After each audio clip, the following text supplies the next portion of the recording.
Aujourd'hui, voyager, c'est simple. Payer son visa, acheter son billet, sauter dans un avion, découvrir le monde.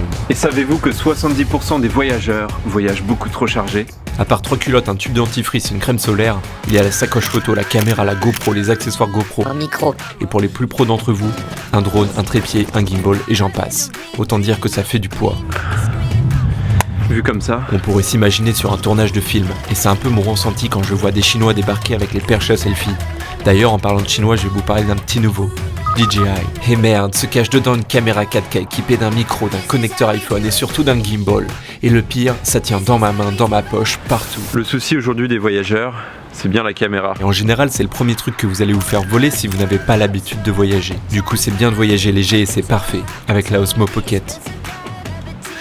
J'ai débuté la vidéo avec ce beau bijou et pour moi les cassettes VHS c'était quand même une petite révolution. À force de filmer, la caméra CD est apparue et c'est un vrai bordel pour dupliquer mes films. Du coup au lycée j'ai explosé ma tirelire pour la GoPro Hero 3. Regardez-moi cette taille, si petite, si costaud, si accessible, une vraie révolution pour l'époque.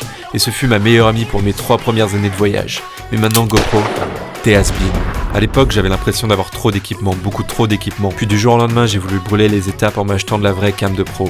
Sauf que j'avais pas intérêt à me faire voler le GH, mais tout mon équipement ultra lourd. Parlons un peu des prix. Tu pars 15 jours en Thaïlande avec ton mec, tu veux faire le tour du monde en solo ou bien tu veux fixer une caméra sur ton vélo. Une GoPro 7 avec son stabilisateur va te revenir à 730 €. Une sacrée somme à débourser.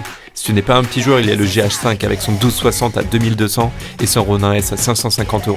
Pour 2750 € d'équipement, tu auras plus de bras à la fin de tes journées et surtout un gros trou dans ton compte en banque. Alors DJI a créé une petite caméra, basique certes, mais vachement pratique et surtout accessible. Elle va plaire aux amateurs comme aux professionnels, car elle débloque un gros souci, c'est la surcharge.